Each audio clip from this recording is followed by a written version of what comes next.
안녕하세요. 30대 분당 사는 여자입니다. 저는 어려서부터 남에게 아쉬운 소리 하나 안 하고 자랐어요. 물론 부모님 덕도 있지만 제 성격도 남에게 아쉬운 소리를 하는 성격은 아니었어요. 사이 좋은 부모님 밑에 저 하나 외동딸을 낳고 부모님은 도란도란 살아가셨어요. 어려서 엄마는 남들에게 이름만 대면 알만한 디자이너였고 아빠도 통역을 하시는 외교관이었기에 세상 남부러울 것 없이 자랐죠. 그래서 학창시절엔 종종 친구들이 공주라고 우스갯소리로 부를 정도로 부유하게 자랐답니다.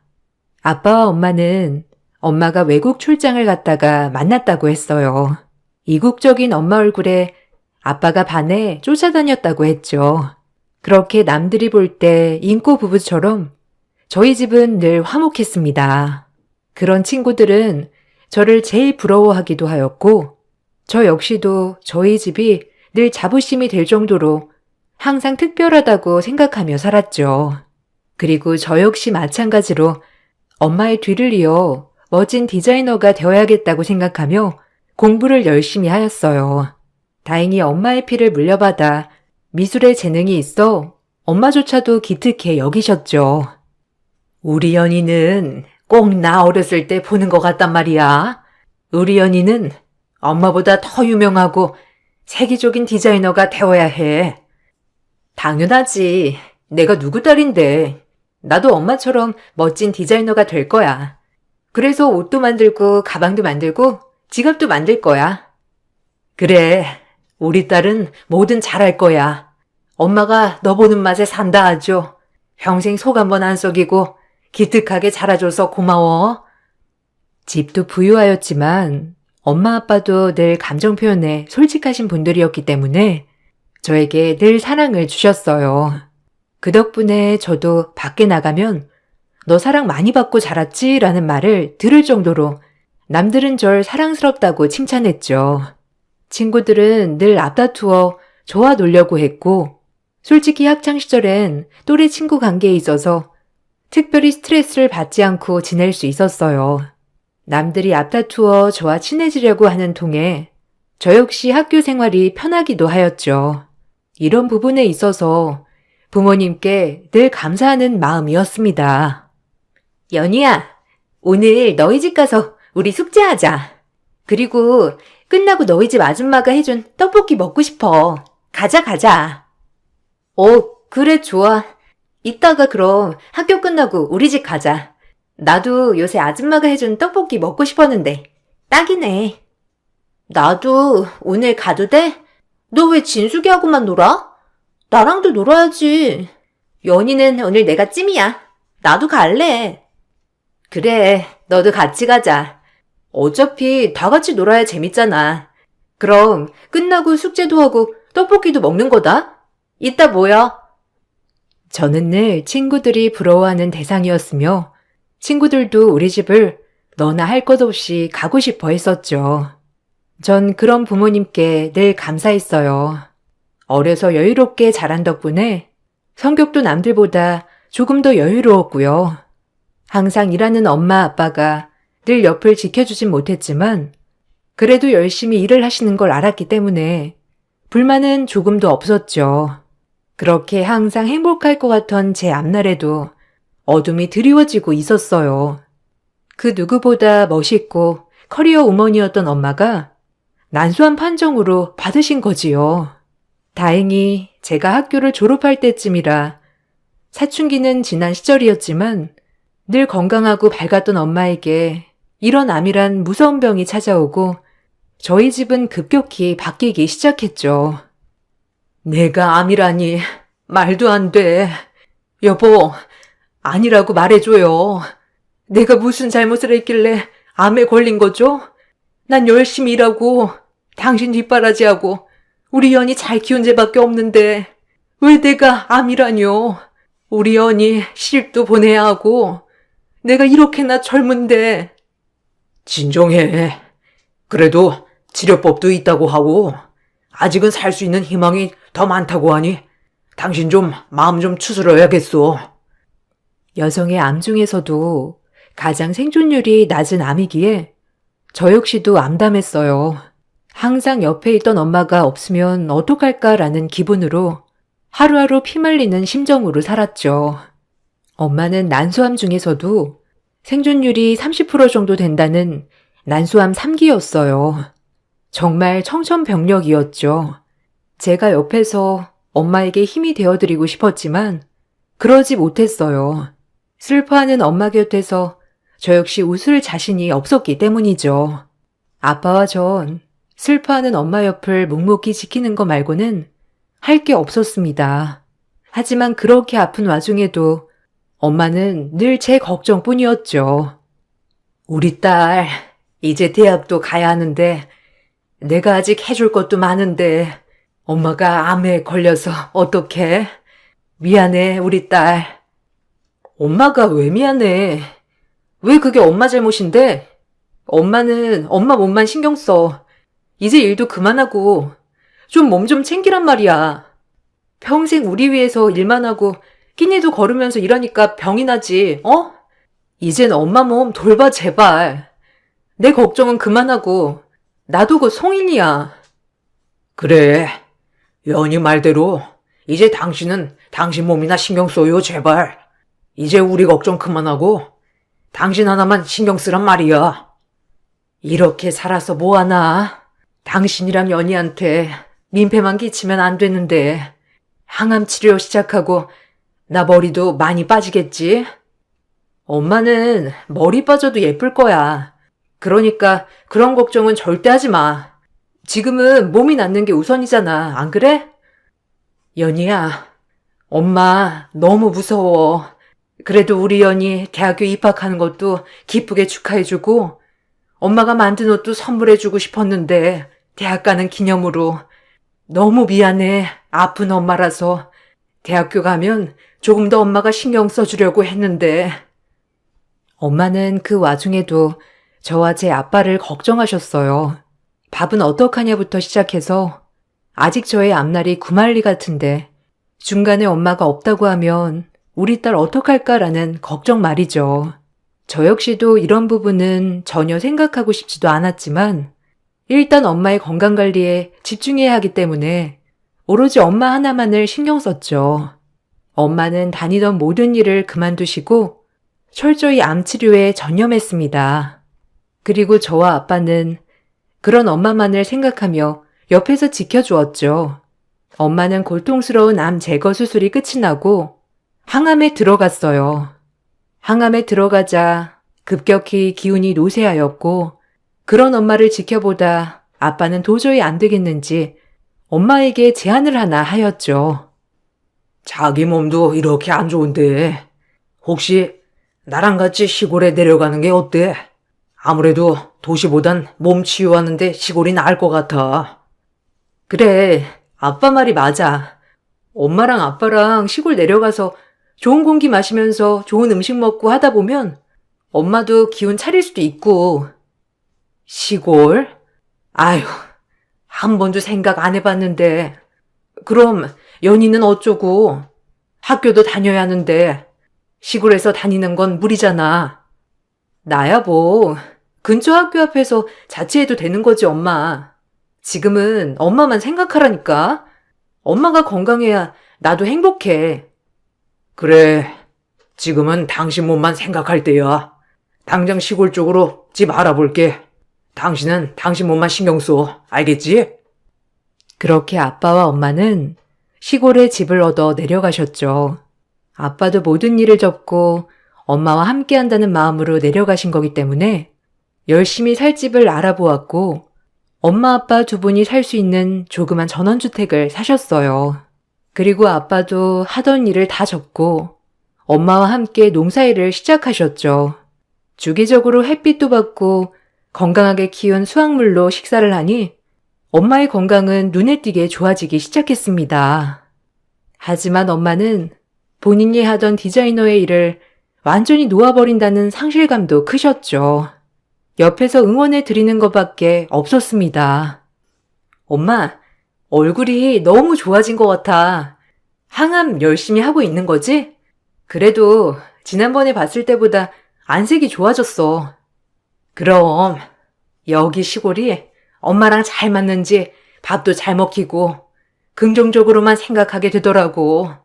덕분에 너무 좋아. 다행이다. 엄마가 좋다고 느끼면 그게 최고지 뭐. 와, 이건 엄마랑 아빠가 수확한 무로 만든 석박지야?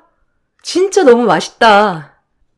그래도 엄마가 조금만 더 괜찮아지면 하던 일도 이어서 하고 싶은데 아직까진 기력이 없어서 이러지도 저러지도 못하는구나. 엄마는 실력이 있는데 뭘 그래. 언제든 다시 디자이너 할 수 있어. 난 엄마 믿어. 그냥 지금은 엄마 몸에만 신경 써. 알겠지? 엄마와 아빠는 그렇게 시골살이를 본격적으로 시작하셨고 저도 열심히 대학 생활을 해나갔습니다. 간간히 통화를 하며 안부를 물었을 때 엄마가 눈에 띄게 밝아진 모습을 보여서 저도 걱정을 한시름 놓기 시작했죠. 조금씩 집안이 안정을 찾게 되자 저 역시도 마음이 편했어요. 그렇게 저도 안정을 찾아갈 무렵 저에게 사랑이 찾아왔어요. 다른 과 선배였지만 자상하고 배려 깊은 모습에 반해 사랑을 시작하였죠. 남자친구는 저희 엄마 아빠가 시골에 사는 걸 알고 있었기 때문에 도시에서의 외로움을 덜어주었어요. 저에게 남자친구가 생겼다고 하자 엄마 아빠는 깊은 축하와 함께 서울에 혼자 있는 저에게 마음 한 곳 의지할 때가 생긴 것 같아 기쁘다고 말하였죠. 그렇게 연애를 시작하게 되었고 연애와 함께 대학 졸업도 같이 하게 되었죠. 졸업 축하해. 그리고 졸업과 동시에 취업도 축하해. 삼성 UX 디자이너가 되기 쉽지 않았을 텐데. 대단해. 아주 멋져. 아니야. 오빠가 많이 옆에서 응원해줬잖아. 그리고 시골에 계신 엄마 아빠 생각도 났고 내가 당연히 열심히 했어야지. 아, 부모님이 농사 지으신다고 했었나? 나도 한번 인사 가고 싶은데 괜찮을까?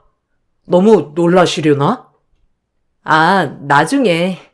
엄마가 몸이 괜찮아지신 지가 그렇게 오래되지 않아서 조금 더 몸조리하고 천천히 소개해 줄게. 남자친구는 대학을 졸업하던 날 저희 부모님을 뵙고 싶어 했죠. 하지만 아직까지 확신이 없던 저로서는 만남을 뒤로 미뤘어요. 남자친구 덕분에 먼 타지 생활을 행복하게 보낼 수 있었지만 저에겐 아직 이루고 싶은 것들이 매우 많았으니까요. 기회가 닿아 졸업과 동시에 대기업 디자이너로 입사를 하게 되었고 그 입사를 발판 삼아 자리를 잡았죠. 그리고 그의 엄마도 완치 판정과 함께 건강을 되찾으셨어요. 그로부터 시간이 오래 흘렀고 엄마 아빠는 시골 생활에 완전 정착을 하여서 농사를 짓고 밭도 메고 하는 나날이 이어졌죠. 이제는 누가 봐도 우리 엄마 아빠는 예전 디자이너와 외교관이 아닌 시골에 있는 인심 좋은 농부였습니다. 아빠는 간간히 외주로 들어오는 번역 일도 하셨지만 주업은 농업이었죠. 그래도 밝은 엄마 아빠 얼굴이 좋아 보였어요. 그래서 그런지 엄마 아빠의 모습이 너무 좋게만 느껴졌어요. 예전에도 행복했지만 지금은 두 분이서 소소한 행복을 찾아 나서고 있는 느낌이랄까요? 그런 모습들을 보며 평일엔 열심히 일을 하고 주말엔 시골에 내려가 저도 시간을 보내기도 하였죠. 그리고 점점 남자친구와의 만남이 지속될수록 남자친구는 결혼을 재촉하였습니다. 아무래도 연애를 장기간 했기 때문에 결혼이란 얘기가 당황스럽진 않았죠. 결혼 얘기가 나올수록 부담스러웠지만 저도 결혼을 한다면 지금의 남자친구와 하고 싶었기 때문에 결혼을 승낙했어요. 그리고 부모님께 인사시키기 전 먼저 말씀을 드렸죠. 부모님은 제 일처럼 기뻐해 주셨어요. 에그, 우리 딸이 시집을 간다는 거야? 엄마가 해준 것도 없는데 어쩜 이리 혼자 커서 벌써 시집을 간다고 하니? 나중에 소개해 드릴게요. 아직 완전히 결혼 얘기 오간 건 아니고 이제부터 오가기 시작했으니까 천천히 준비해서 말씀드릴게요. 내 딸이 마음에 드는 남자라면 엄마랑 아빠는 정말 찬성이지, 안 그래? 우리 딸이 얼마나 똑부러지면 그러겠어. 엄마는 내심 제가 결혼을 한다고 말씀을 드리자 너무 좋아하셨죠. 문제는 남자친구의 집이었어요. 남자친구가 결혼을 하고 싶은 여자가 있다고 하자 남자친구 부모님은 당장에 절 먼저 보자고 하셨어요. 회사가 끝이 나자마자 바로 남자친구 부모님 계시는 곳으로 달려가야 했습니다. 어찌나 급하게 보시자고 하시던지 허겁지겁 불이 나게 달려갔죠. 남자친구 부모님을 뵐 일식집에 도착하자 남자친구와 남자친구 부모님이 기다리고 계시더군요. 그래도 시부모님이 되실지도 모른다는 생각에 너무 긴장했죠. 안녕하세요. 처음 뵙겠습니다. 이연이라고 해요. 한수 씨한테 말씀 많이 들었어요. 일 끝나고 바로 오느라 늦었습니다. 죄송해요. 네, 앉아요. 그래요. 옷 입은 건 합격이네.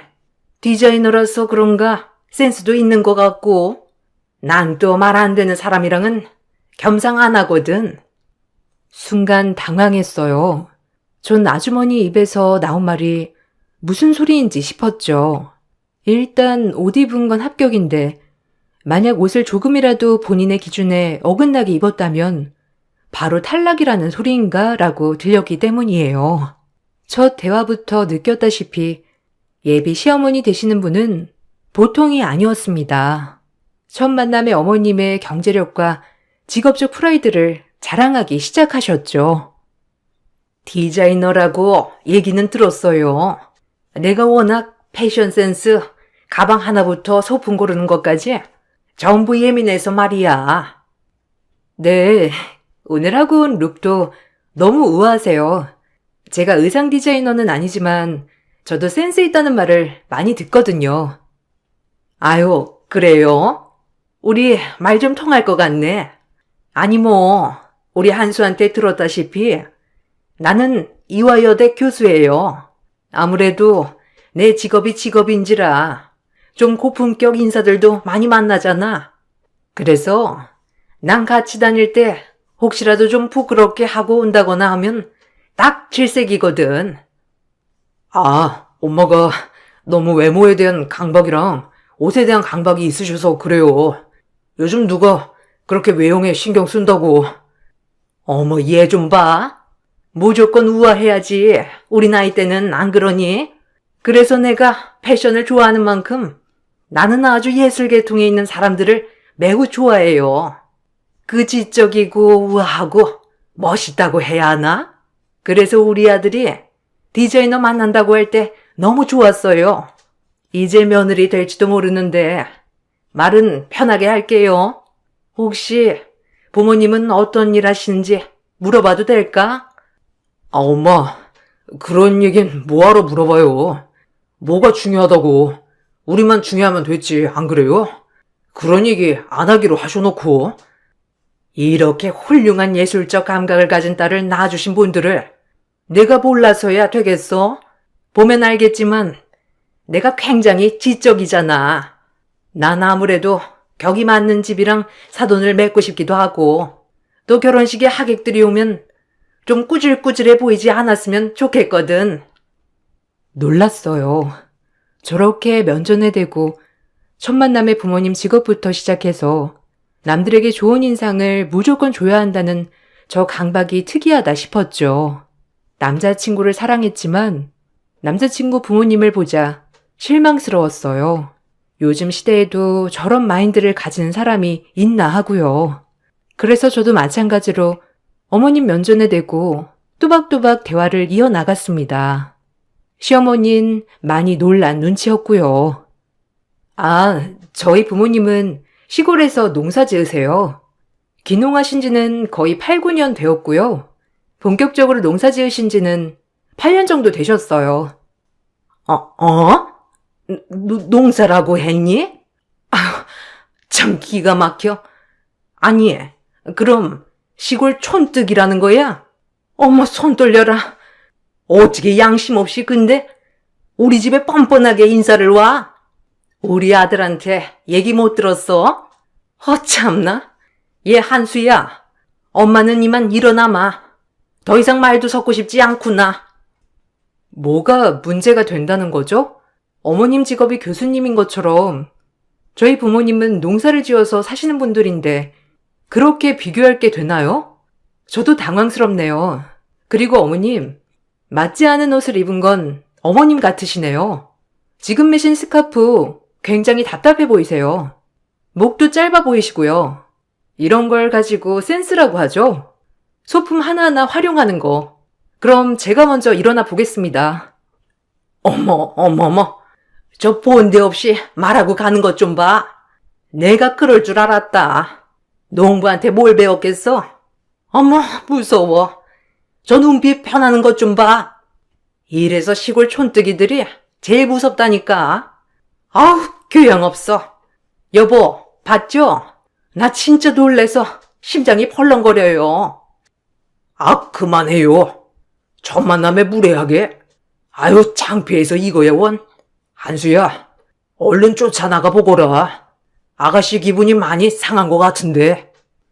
저희 부모님에게 대놓고 싫다고 표시한 분과는 저조차도 대화하고 싶지 않았죠. 차라리 잘 되었다 싶어 자리를 박차고 일어났습니다. 남자친구는 어쩔 줄 몰라 저를 따라 나섰고요. 그렇게 저는 남자친구에게 소리를 냅다 지르기 시작했죠. 나를 훌륭하게 키워주신 부모님을 욕되게 했다는 생각에 저도 앞이 보이지 않았거든요. 남자친구에게 퍼붓기 시작했죠. 어머님, 왜 이렇게 무식하셔? 나 진짜 너무 황당스러운 거 알아? 이런 분인 줄 알았으면 절대 결혼 안 한다고 했을 거야. 미안해. 결혼은 다시 생각해보자. 내가 자신이 없어. 귀농해서 농사 짓는 게 뭐가 그렇게 격이 안 맞는다고. 참, 어이가 없네. 엄마가 약간 자격지심이 있어서 그래. 시골에서 자라셔서 악착같이 공부하고 지금의 자리까지 오신 거라 무시도 많이 당하시고 해서 겉으로 보이는 외형에 엄청 신경 쓰시는 분이야.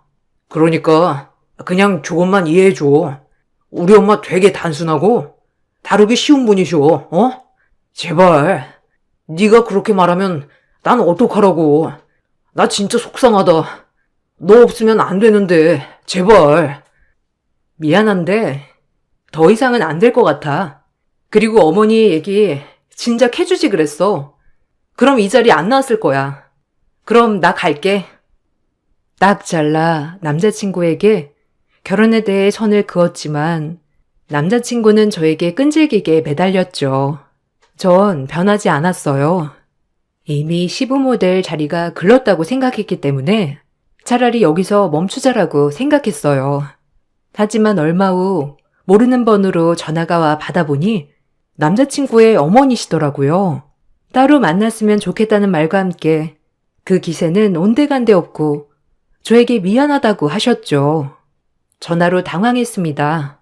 내가 그때 보던 교양 없는 어머니가 맞나 싶을 정도로 너무 친절하게 전화를 주셨거든요. 무슨 이유지라고 생각했어요. 나 한수 엄마예요. 그때는 내가 경황이 없어서 그랬던 건데 이해해주고 내가 오늘 끝나는 시간에 맞춰서 저녁 식사 예약해 놓을 테니 식사 좀 할 수 있을까? 우리 둘만 만났으면 좋겠는데 그때는 내가 너무 경황이 없어서 혹시 오늘 시간 되니? 아, 네, 시간은 되는데. 아, 네, 거기 알아요. 네, 그럼 일 끝나고 바로 그쪽으로 가겠습니다. 네, 그때 뵐게요. 그렇게 통화를 마치고 일 끝날 때만 기다렸어요. 그리고 일이 끝나고 음식점으로 향했는데 어머님은 그때와는 너무 다른 태도로 저를 반겨주셨죠. 완전히 다른 사람인 줄 알았어요. 얼떨떨해하며 자리에 앉자 남자친구 어머니는 저에게 미안하다고 대뜸 그러시더라고요. 미안해. 내가 그렇게 말했으면 안 됐는데 일단 우리 한수가 연희 너를 포기 못한다고 하니까 나도 생각을 달리 해봤어. 그래도 아들이 좋다는데 아들이 좋다는 사람이랑 결혼시킨 게 맞는 것 같고 내 발언은 없던 걸로 해주겠니? 내가 경솔했어. 아니요, 죄송해요. 어머님 이미 마음부터 그렇게 생각하고 계시는데 이미 없던 말이 되나요? 저도 그때 너무 무례하게 군 것 같아서 죄송하다고 말씀드리려고 나왔어요. 죄송합니다. 그리고 한수 씨는 제가 설득할 테니 걱정 마세요. 어머님도 격에 맞는 며느리 들이셔야죠. 그리고 산원댁 직업도 보셔야 하고요. 저희 엄마 아빠는 시골에서 농사 지으시는 분들이라 안 맞을 것 같네요. 내가 미안하대도 어떻게 하면 화풀 내? 그때는 내가 아무래도 기강 좀 잡고 싶었나 보다. 그렇게 생각해주면 안 되겠니? 계속되는 남자친구 어머니의 사과에 마음이 약해졌죠. 마음은 안 그러신 분인데 그럼 말을 좀 세게 하시는 건가 싶었어요. 그렇게 사과를 받고 저는 생각을 다시 고쳐 먹었죠. 저렇게 사과까지 하시는 분이면 믿어볼만 하겠다는 생각이 들어서요. 그러고 나서 결혼 준비를 이어갔습니다. 신혼집을 구하고 혼수도 구하러 다녔죠. 저희 엄마 아빠는 하나라도 도와주고 싶어 했어요. 이미 젊었을 때 모아놓은 돈은 여유가 많으셨기 때문에 저 하나 시집 보내는 일은 문제가 되지 않았죠. 그렇게 결혼 준비를 하고 시댁과는 마찰이 없어 그때 빚은 갈등이 깨끗이 풀린 줄 알았습니다. 그리고 대망의 상견례 날이 되었죠. 저희 부모님은 그래도 저의 결혼에 혹시라도 피해가 갈까 싶어 그저 조심조심하는 모습이었어요. 저희가 먼저 도착을 하고 앉아서 시부모님을 기다리고 계시는데 뒤이어 남자친구와 남자친구 부모님이 등장하였죠. 그리고 저희는 인사를 나누게 되었어요. 아, 오셨어요? 엄마, 아빠, 한수 씨. 그리고 한수 씨네 부모님들이세요. 오시느라 힘드셨죠? 얼른 앉으세요. 어머, 안녕하세요.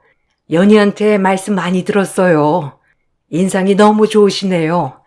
우리 한수군도 그렇고 반가워요. 아, 네, 안녕하세요. 처음 뵙겠습니다. 저희가 먼저 온다고 온 건데 너무 늦은 거 아닌가 모르겠네요. 앉으시죠, 그럼. 아유, 당신은 이 정도도 빨리 온 거지 뭘 그래요. 여기서 거기 오는데 시간이 얼마나 걸리는데 이런 거 양해 안 해주실까 봐. 처음 뵙겠습니다. 전 한수 모친이고요. 이화여대 교수예요. 교수 아시죠? 그 대학생들 가르치는. 놀라셨을래나? 남자친구 어머니는 그 자리에서 굳이 소개를 안 해도 되는데 본인이 직접 교수라며 언급하시고 엄마에게 악수를 청했죠. 하지만 저희 엄마는 디자이너를 하며 고위계층 사람들을 많이 상대하셨고 고위계층 사람들의 옷이며 신발, 구두, 가방, 지갑 모두 다 디자인해 주시는 그런 유능한 분이셨기 때문에 오히려 그런 시어머니의 길을 눌러버리셨습니다. 아무리 기농을 하셨어도 역시 한번 카리스마는 영원한 카리스마더라고요. 시어머니의 말을 듣자마자 아, 이 쎄한 느낌은 뭐지? 라고 생각도 했고요. 네, 반갑습니다. 패션 센스 좋으시네요. 연희 말대로 옷을 참 사랑하시는 것 같아요. 보기 좋으세요. 아무래도 저희는 보이는 직업이다 보니까 신경을 안 쓸 수가 없네요. 아, 제 직업 듣고 놀라셨나요? 약간 주눅 같은 건 안 들으셔도 돼요. 주변에서 교수 만나기는 쉽지 않겠지만 애들로 맺어진 인연 어쩌겠나요? 아, 제 여동생이 교수거든요. 그리고 제 친한 친구도 이화여대 교수인데 크게 놀랍지는 않네요. 저희 엄마도 보통 분은 아니셨기에 이를 갈고 참는 게 보이더라고요. 우아하게 엄마는 계속 어머님을 매기셨죠. 어머님은 엄마가 조곤조곤 대답을 하자 크게 불쾌하였는지 엄마 아빠의 농업에 대해 공격하기 시작했습니다. 약간 천민들 대하는 것처럼요. 아, 그러시구나. 아, 근데 농업이라는 게 참 그렇지 않나요? 저는 농사일을 하는 사람을 실제로 본 적이 없어서. 아니, 당신 아버님이 농사꾼이셨는데 뭘 본 적이 없어? 참나, 이 사람도. 그만해요. 그리고 조용히 밥 좀 먹지, 중간중간 시아버지가 시어머니의 언행이 불편하셨는지 어머님을 제지하는 것 같았지만 어머님은 아랑곳하지 않았죠. 농업이 왜요?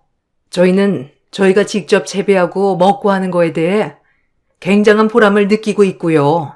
저희가 어디 나가서 사회생활을 안 해본 것도 아니고 지금 시골이 좋으니까 시골에 있는 거죠.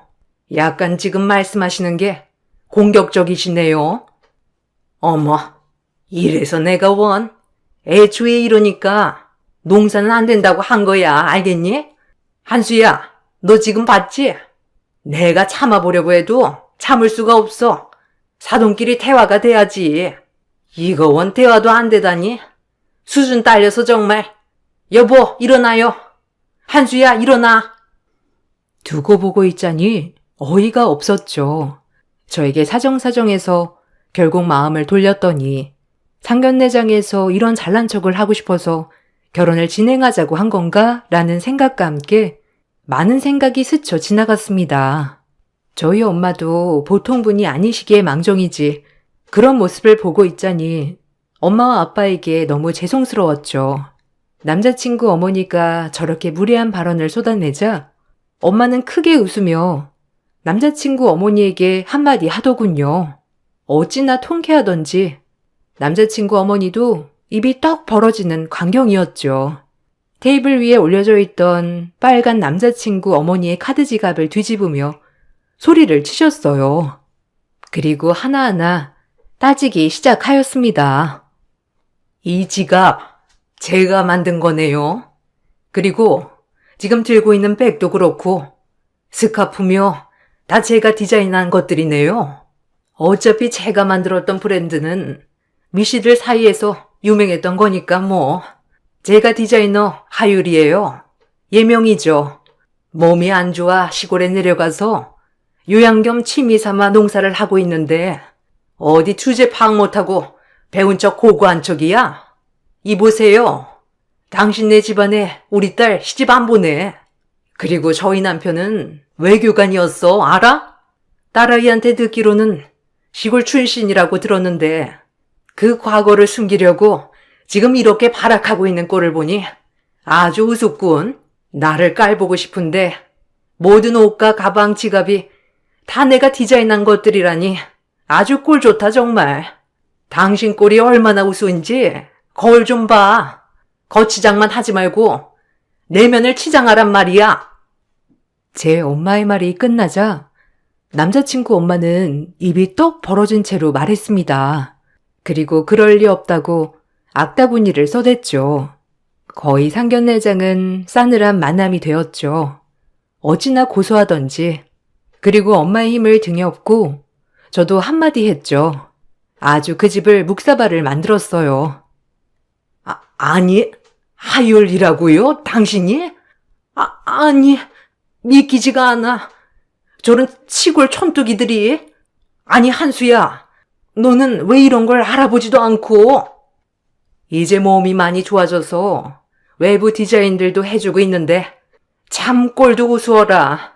당신 내가 어떤 사람들만 상대했는지 알긴 아는 거야? 알구나 까불어야지.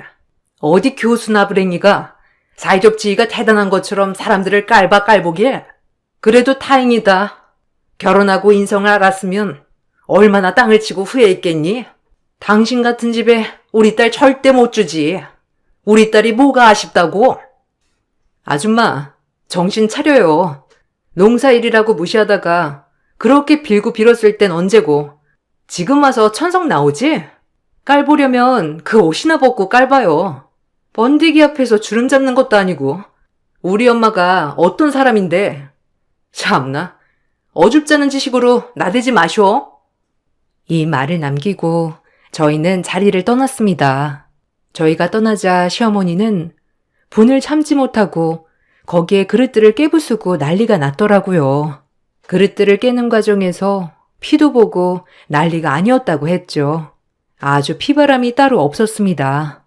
상견례가 끝이 나고 남자친구에게 전화가 와 또 그렇게 빌더라고요. 그 집안은 비는 게 특기인지 아주 고가웠습니다. 제발 한 번만 우리 엄마랑 인연 끊으라면 끊을게.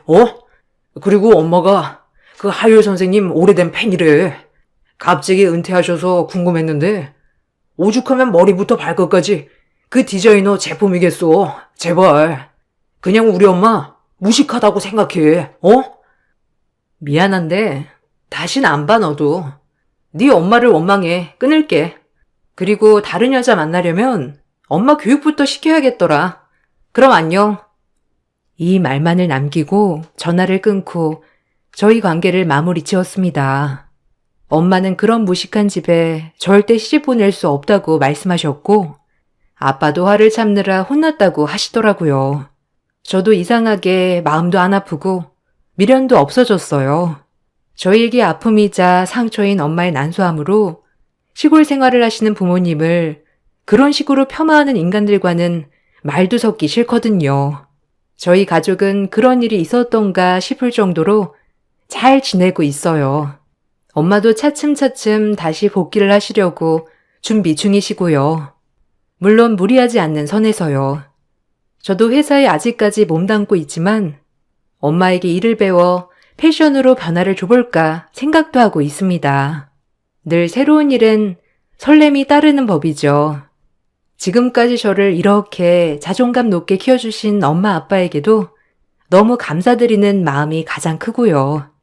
날씨가 추운데 감기 조심하시고 제 이야기 읽어주셔서 감사드려요.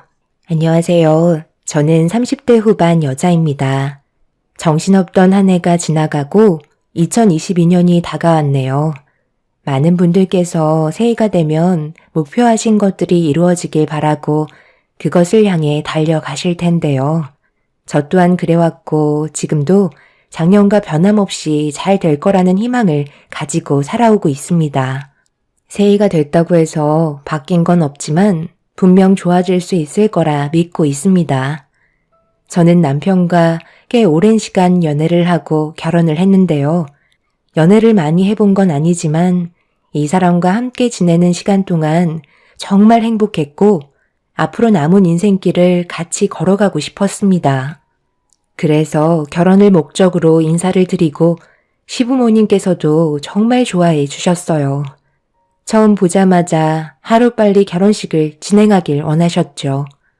시부모님 두 분 다 너무 밝으신 성격을 가지고 계셔서 저와도 잘 맞는 것 같아 앞으로 큰 문제 없이 결혼 생활을 이어나갈 수 있을 것 같았습니다.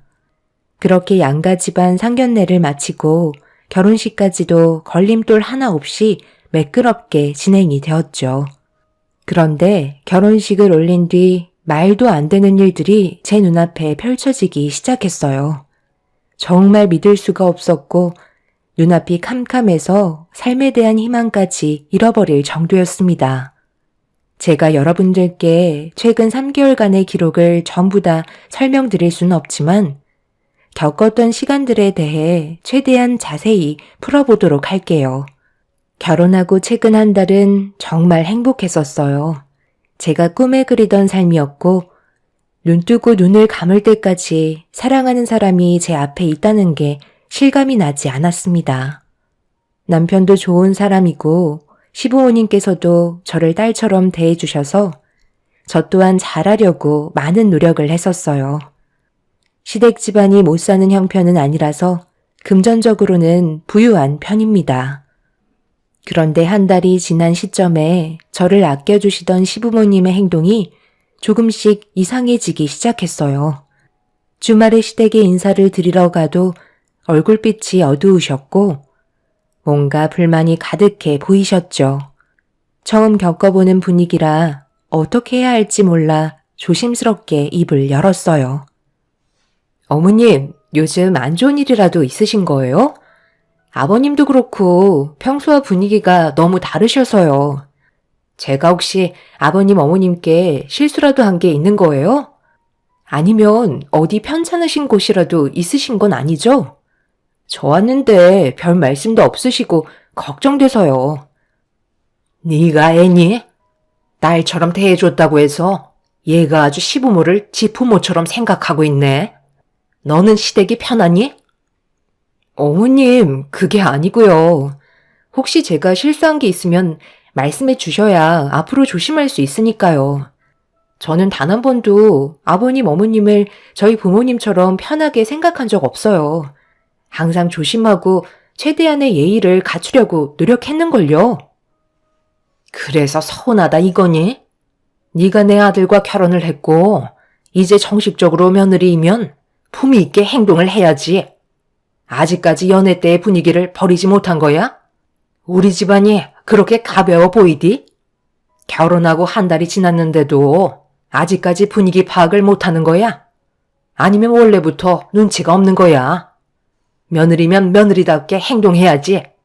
어떻게 된 게 품격도 없고 하는 짓도 왜 이렇게 싸 보이는지 누가 보면 술집 여자인 줄 알겠네. 연애 때나 어머님이 먹히는 거지. 정식 며느리가 됐으면 남들 시선도 중요하게 생각해야 되는 거야. 내가 주변 사람들한테 술집 여자를 며느리로 들였냐는 그런 말을 들어야 되겠어?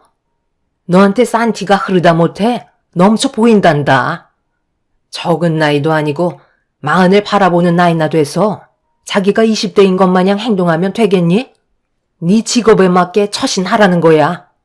무슨 말인지 알아듣겠어? 사람의 첫 이미지가 얼마나 중요한데 어딜 갈 때마다 그런 소리를 들어야 하니 내 속이 좋겠니? 이런 기분에 무슨 저녁을 먹겠어? 입맛도 싹 가셨다. 다음부턴 집에서든 밖에서든 나한테 앵기지 말고 거리를 두고 걷도록 해라. 그리고 옷차림도 웬만하면 정숙하게 입도록 하고 한 번만 더 살갑게 굴면 눈물을 쏙 빼놓을 줄 알아. 시부모님의 거침없는 말투와 표정들은 저를 당황스럽게 만들었어요. 분명 결혼 전에는 살갑게 다가가는 제 성격이 마음에 들고 집안의 분위기를 살린다며 좋아해 주셨었는데 갑자기 변하신 모습으로 저를 대하셔서 아무 말도 하지 못한 채 멍하니 시부모님을 바라볼 수밖에 없었죠. 마음에 들지 않는 부분들이 계시다면 그것 또한 고쳐야 앞으로의 결혼 생활에 문제가 없을 것 같아 제가 하고 싶은 말을 뱉기보다 앞으로 조심하겠다며 고개를 떨궜습니다. 시모는 시댁에 온 지 1시간도 되지 않은 저희 부부에게 이런 분위기로 얼굴 보며 같이 식사할 수 없다고 집으로 돌아가길 원하셨어요. 남편도 안 좋은 분위기를 살피는 듯 저에게 돌아가자며 눈치를 줬고 어쩔 수 없이 집으로 돌아오게 되었죠. 그리고 집에 가는 동안 차 안에서 너무 서러워 닭똥 같은 눈물을 쉬지 않고 쏟아내고 말았습니다. 결혼 한 달 만에 시부모님께 상처되는 말들을 듣게 될 거라곤 전혀 상상하지 못해서 너무 서러웠던 것 같아요. 남편도 자기 부모님이 이렇게까지 남의 시선을 예민하게 생각하고 있을 거라곤 예상하지 못했다면서 제 눈치를 살피고 있었네요. 그렇게 집으로 돌아와서도 서운한 마음은 쉽게 가라앉지 않았고 그날 이후 시부모님과 만나는 자리가 생기면 예전과 다른 모습으로 행동을 하게 되었습니다. 최대한 신경에 거슬리지 않게 거리를 두고 말 한마디도 입 밖으로 꺼내기 전에 한 번 더 생각한 뒤에 대화를 이어나갔습니다. 너무 달라져 버린 시부모님의 무뚝뚝한 모습은 저를 숨막히게 만들었어요. 제 성격이 원래 밝고 부침성이 좋아서 남들보다 정을 빨리 붙이는 편인데 시부모님께서는 그런 제가 애초부터 부담스러우셨던 것 같아 보였어요. 그래서 원래 성격을 억누르고 생활을 해야 되다 보니 결혼 생활에까지 지장이 생기고 말았습니다. 남편의 성격은 제 말을 들어주는 편이라서 말을 하지 않으면 거의 입을 열지 않는데 그런 성격 자체가 어느 순간부터 싫게 다가오더라고요. 당신은 나한테 관심이 없는 거야? 어떻게 된 게 내가 말을 붙이기 전까지 아무 말도 하지 않아? 요즘 나 너무 우울해. 내가 최근 들어 일 때문에 많이 바빠서 당신을 제대로 신경 못 써서 서운한 거야? 그런데 나도 워낙 할 일이 많잖아. 이런 건 이해해줘야지. 당신이 요즘 우리 부모님 때문에 신경이 날카로워진 것 같은데 당신이 좀 이해해줘. 뭘 이해해달라는 거야? 이게 사는 거야? 내가 원하는 결혼 생활은 이런 게 아니었다고. 시부모님 얼굴 뵙고 싶지도 않아. 어떻게 결혼 전과 후가 이렇게까지 다른 거야? 결혼 전에는 내가 너무 이쁘다고 살갑게 대해주시더니 지금 봐봐. 어머님이랑 아버님이 나한테 눈 한 번을 마주치지 않으셔. 조심스럽게 말을 붙여도 대충 대답하시고 더 이상 말도 안 하시잖아. 원래 좀 무뚝뚝하신 걸 어쩌겠어. 남들 시선이 중요하시다잖아. 당신도 너무 기분을 업시키지 말고 차분한 모습을 보여줘봐. 솔직히 내가 봐도 당신 너무 정신없어. 나는 오히려 지금이 딱 좋아 보이는데? 너무 말이 많아도 수준 낮아 보이잖아. 뭐? 수준이 낮아 보인다고? 지금 말 다 했어? 어떻게 당신이 나한테 그런 말을 할 수가 있어? 이제는 당신까지 나를 무시하는 거지? 내가 잘하려고 노력하고 있는 걸 알면서 그런 식으로 자꾸 얘기할 거야? 그래서 나랑 결혼한 거 후회라도 한다는 거야? 나 좋다고 따라다닐 땐 언제고. 이제 결혼도 했으니까 끝났다 이거지? 정말 당신한테 너무 서운하다. 남편은 듣기 싫다는 듯 방으로 들어가 버렸어요. 결혼 한 달이면 깨가 쏟아질 시기인데 이건 누가 봐도 결혼 10년 차는 된 것 같은 느낌이었습니다. 아무리 연애를 오래 했다 해도 상대방의 예의가 아닌 행동을 보인 남편에게 너무 큰 실망을 하게 되었고 처음으로 결혼을 후회하게 되었어요. 연애를 했을 때는 저를 아껴주고 뭐든 다 해줄 것처럼 행동하던 남편이었는데 예전과는 너무도 달라진 모습에 앞으로 함께 걸어가야 할 삶이 눈앞에 캄캄할 정도로 아무것도 보이지 않았습니다. 그렇게 한 달이 지나 2달째가 되었을 때 남편이 퇴근하고 집에 들어올 시간이 한참 지났는데도 집에 오지 않길래 그래도 남편이라고 걱정되는 마음에 몇 번이나 전화를 걸어봤지만 받지 않더라고요. 그런데 잠시 뒤 문자 한 통이 와서 확인을 해보니 남편이 시댁에 있는지 그날 저와는 한마디 상의도 없이 시댁에서 자고 간다며 다음날 보자는 한마디 하고 아무런 연락도 주지 않았어요. 제 생각은 전혀 하지 않고 남편 멋대로 하는 행동 때문에 너무 화가 나 시모에게 전화를 걸었습니다. 역시나 받지 않았고 시부께도 전화를 했는데 똑같이 받지 않으시더군요. 시댁 식구들 전부 다 저를 무시하는 행동을 참을 수가 없어 짐을 챙기고 시댁으로 향하려고 집 밖을 나서려는 순간 시모에게 전화가 왔어요. 저도 이미 감정이 안 좋아진 상태라 좋지 않은 목소리로 전화를 받았습니다. 왜 이렇게 사람을 귀찮게 하는 거야? 내 아들이 분명 얘기했을 텐데 도대체 뭐가 불만이길래 전화를 수십 통이나 한 거야? 어머님, 지금 이 상황이 상식적으로 이해가 되세요? 제가 이상한 거예요? 어떻게 한마디 말도 없이 문자 한 통 보내놓고 집에 들어오지 않겠다고 하면 누가 이해를 해주겠어요? 왜 어머님 댁에서 하루를 보내야 하는 건지 말도 해주지 않았잖아요. 내 아들이 오래간만에 부모와 함께 지내고 싶다는 건데 그게 그렇게 잘못된 거니? 너도 사돈댁에서 자고 올 때도 있잖아. 제가요? 저는 결혼하고 나서 단 한 번도 그렇게 한 적 없는데요. 그이랑 같이 가서 하룻밤 자고 온 적은 있어도 저 혼자 개인적으로 행동하진 않았어요. 이 문제는 이해를 떠나 부부로서 서로에 대한 예의가 아니라고요. 제 말이 틀렸나요? 너 지금 시애미가 얘기하는데 목소리 높여서 대들고 있는 거니? 이제야 본성이 나오는구만. 사람은 평생 알아가도 모른다더니만 그 말이 너한테 딱 맞는 것 같다. 오늘 이 시간 이후로 내 아들 2번 다시 못 볼 줄 알아. 우리가 큰 돈 들여 신혼집도 큰 집으로 50평짜리 마련해 줬는데 너는 고작 혼수 8천밖에 안 했었잖아. 솔직히 나는 그때부터 너를 마음에 들어하지 않았거든. 우리 집을 뭘로 알고 혼수를 8천밖에 안 해? 최소 몇 억은 해줘야 하는 거 아니니? 어머님, 갑자기 그 말이 왜 나오는 거예요? 그때는 혼수 8천도 많다고 하셨잖아요. 이제 와서 이러시는 이유가 뭐예요? 내가 그럼 그 자리에서 혼수 가지고 난리 쳐주길 바랬다는 거야?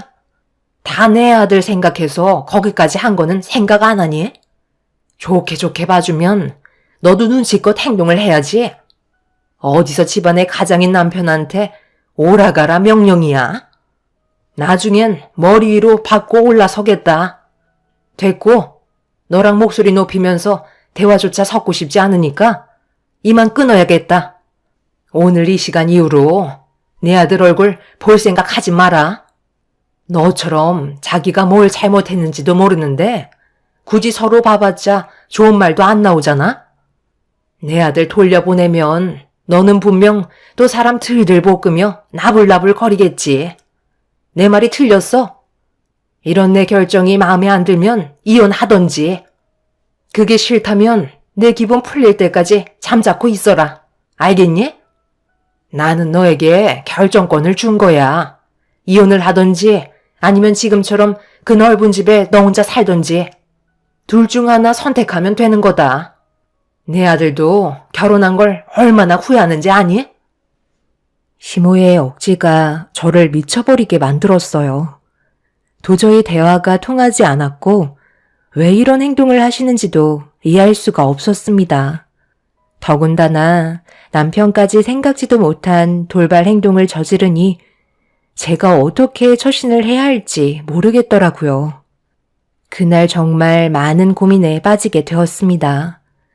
결혼 2달 만에 이렇게까지 위태로워질 거라고 누가 상상을 했겠어요.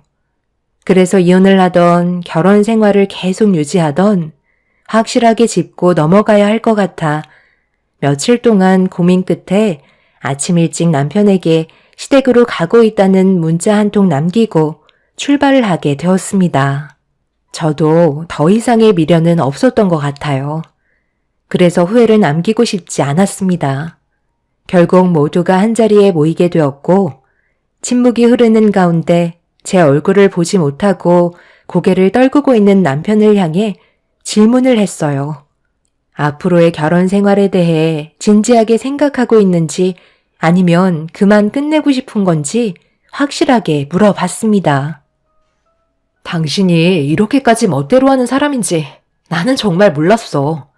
미리 알았더라면 결혼은 생각하지도 않았을 거야. 나도 내가 이기적인 사람이란 거 알고 있어. 하지만 이게 내가 원하는 거야. 부모님도 나와 함께 시간을 보내고 싶어 하셔. 너도 그럼 들어와서 살면 되겠네. 50평짜리 집에서 뭐하러 혼자 버티고 있어? 그 집도 조만간 처분할 생각이다. 네가 우리 집에 들어와서 살면 나야 편하지. 요즘 몸도 힘들어서 가정부 하나 드릴까 했는데 그 자리 네가 들어오면 되겠다. 결국 이런 거였어요. 제가 어머님 댁에서 함께 살길 원해서 그런 거였네요. 이 사람이 여기 있으니까 결혼한 제가 어쩔 수 없이 들어와 살게 될 걸 예상하신 건가요? 그런데 저는 그렇게 할 생각이 전혀 없는데요. 그럼 여기서 끝내는 거지. 나는 내 아들을 옆에 끼고 살 건데 너도 좋아서 결혼했으면 어느 정도 양보를 해줘도 되잖아. 제가 봤을 때 방법이 틀린 것 같은데요. 안 좋아진 감정 상태로 들어와서 살라고 하면 누가 좋다고 들어오겠어요. 당신도 생각이 이렇게까지 짧을 줄 몰랐는데 정말 실망이다. 결혼 3달 만에 갈라서게 될 줄 몰랐는데 확실하게 정 뗄 수 있겠네요. 남아있던 좋은 기억까지 오늘 어머님 댁에 던져버리고 가겠습니다. 하루빨리 이 사람과 이혼하는 게 저에게도 이득이겠네요. 그렇잖아도 너 온다고 하길래 여기 이혼 서류 준비했다. 계속 얼굴 보는 것도 지겹잖니? 한 번이라도 안 마주치는 게 좋지 않겠어? 일단 사인부터 해라. 합의 이혼할 거지? 서로 손해볼 건 없을 것 같은데 잘 생각한 거야. 그래도 이혼만큼은 깔끔하게 할 수 있겠네. 시댁 식구들의 행동에 입을 다물지 못했습니다. 기다렸다는 듯이 이혼 서류를 내미는데 온몸에서 소름이 돋을 정도였어요. 저도 남편과 함께 했던 좋았던 추억들 모두 던져버리고 결혼 3개월 만에 이혼을 할 수밖에 없었죠. 저희 부모님께서도 이런 상황들이 믿어지지가 않으셨는지 입을 다물지 못하고 계셨어요. 엄마는 연애 기간은 길었지만 결혼 생활이 짧았기 때문에 그나마 다행이라며 인연이 아닌 사람이었다고 생각하라고 시간이 모든 걸 다 해결해 준다는 말로 저를 위로해 주셨습니다.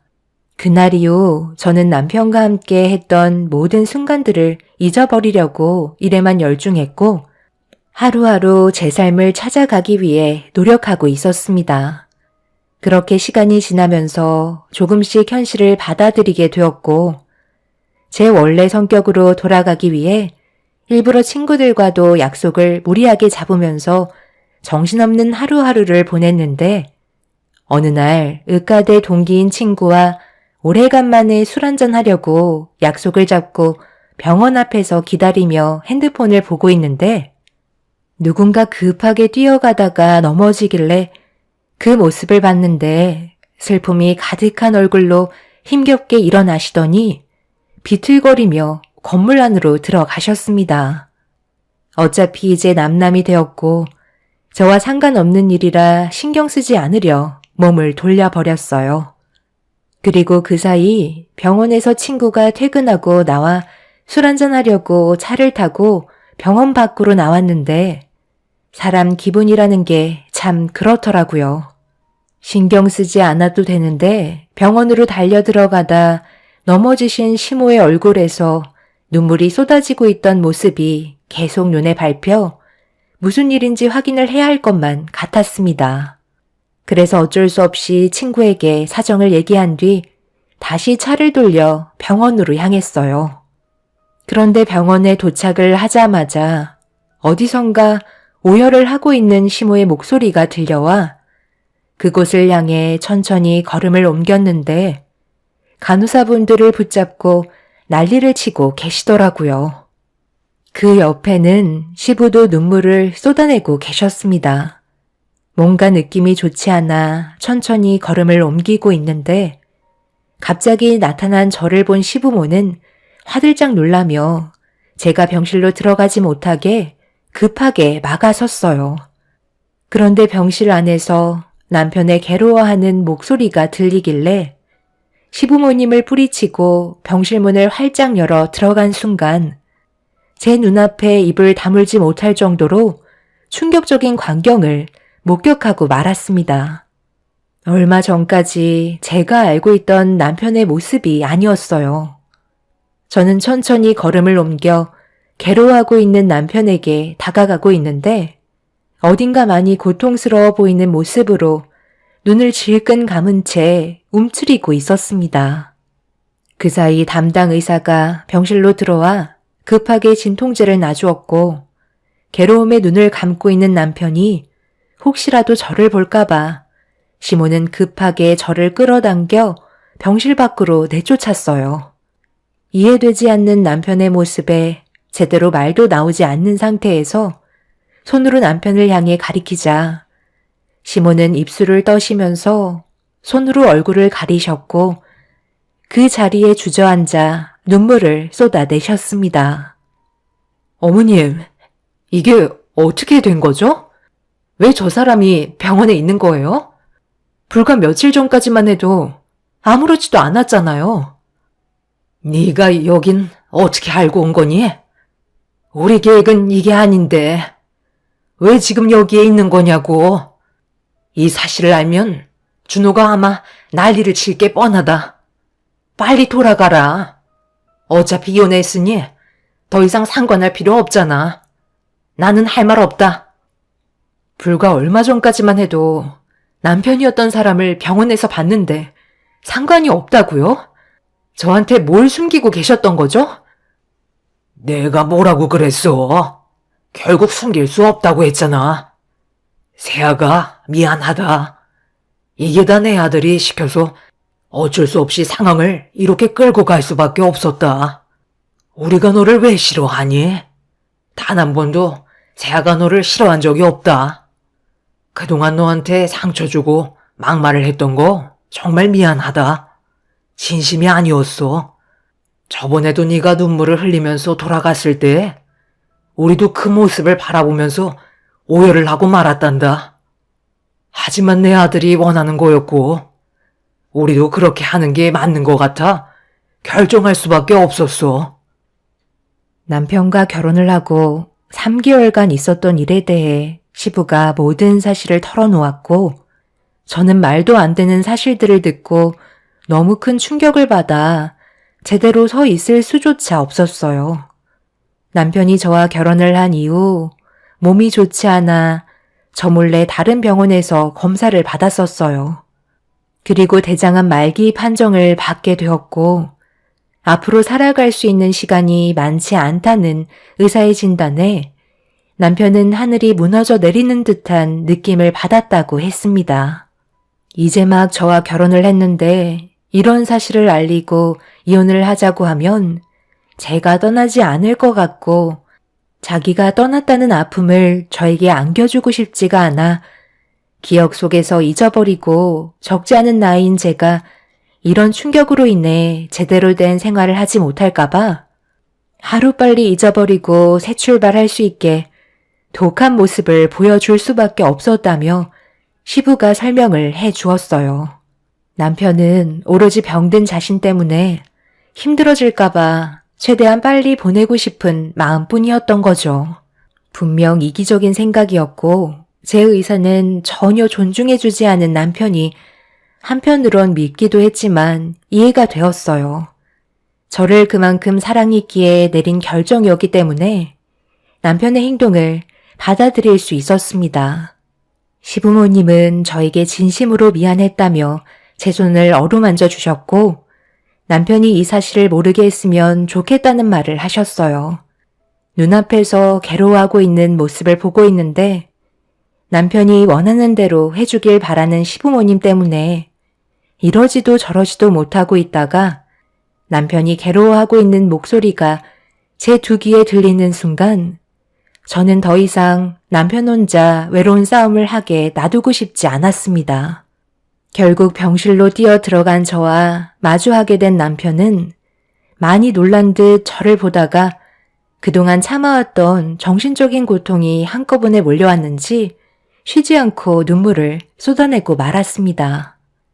고통스러운 몸으로 남편은 저에게 상처를 줘서 미안하다며 저에게 짐이 되게 하고 싶지 않았다며 괴로워하고 있었어요.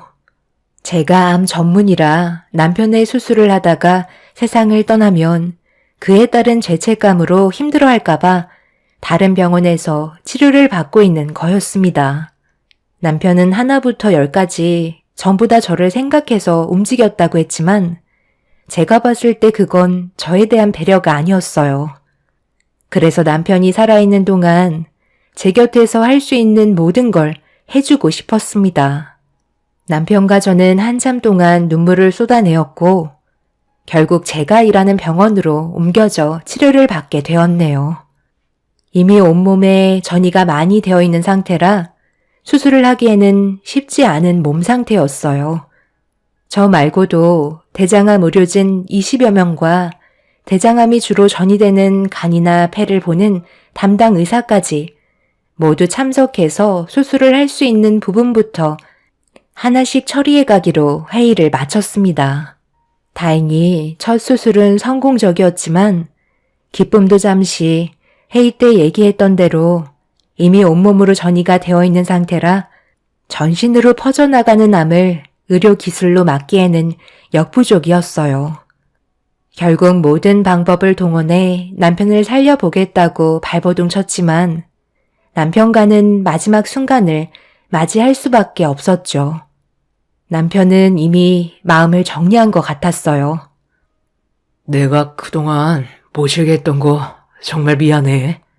이렇게 될 줄 알았으면 그렇게까지 할 필요가 없었을 텐데 당신이 겪게 될 아픔들을 보면서 눈을 감고 싶지 않았어.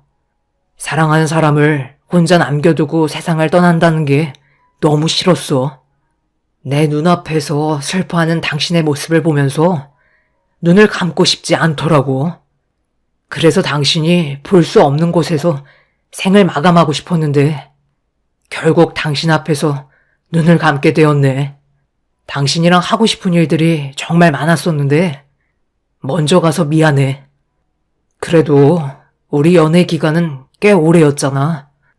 당신을 만나서 너무 행복했고 내가 살아있는 이유를 알 수 있게 해주는 단 한 사람이 당신이었어. 나는 내가 한 결정에 대해 후회한 적 단 한 번도 없어. 앞으로 당신한테는 좋은 날들만 펼쳐졌으면 좋겠다. 나도 당신을 만나서 정말 행복했어. 그래서 내가 결혼을 선택한 거잖아. 나는 지금도 후회하지 않아. 내 인생의 최고의 순간이었거든. 그리고 나도 몰랐는데 며칠 전에 알게 됐어. 나 임신이래. 당신 아이가 내 뱃속에서 자라고 있다고. 그동안 우리한테 여러 가지 일들 때문에 많이 힘들었잖아. 나도 제대로 먹지 못했고 당신 돌보느라 정신도 없어서 이혼 전에 임신이 된 줄 모르고 있었는데 생각보다 태아가 많이 작은 것 같아. 시간이 지나면 정상적인 크기로 돌아온다곤 하는데 지금은 그렇게 눈에 띌 정도는 아니야. 내가 전혀 모르고 살았을 정도였으니까. 뱃속에 있는 아이한테 아빠는 정말 좋은 사람이었다고 얘기해 줄게. 우리가 함께한 세월의 시간은 소중히 생각하며 앞으로 뱃속에 있는 아이한테 모든 걸 다 쏟아 부을 거야. 그러니 당신도 너무 걱정하지 말고 마음의 짐을 내려놨으면 좋겠어. 남편은 뱃속에 아이가 있다는 말에 눈물을 흘렸고 제 배를 어루만지다가 숨이 가빠왔는지 결국 더 이상 버티지 못하고 세상을 떠나고 말았습니다. 많은 의료진분들께서 남편을 살려보겠다며 심폐소생술을 진행했지만 남편은 더 이상 제 손을 잡아주지 않았어요. 제가 아무리 불러 외쳐봐도 남편은 저를 바라봐 주지 않았고 따뜻한 온기만 남아 있었습니다. 밖에서 이 사실을 전해들은 시부모님께서 비틀거리며 나온 저를 보고 오열을 하셨고 제가 주저앉으면서 몸에서 떨어진 명찰을 시부가 집어들곤 저에게 건네주시면서 그동안 정말 고생 많았다며 오열을 하셨습니다.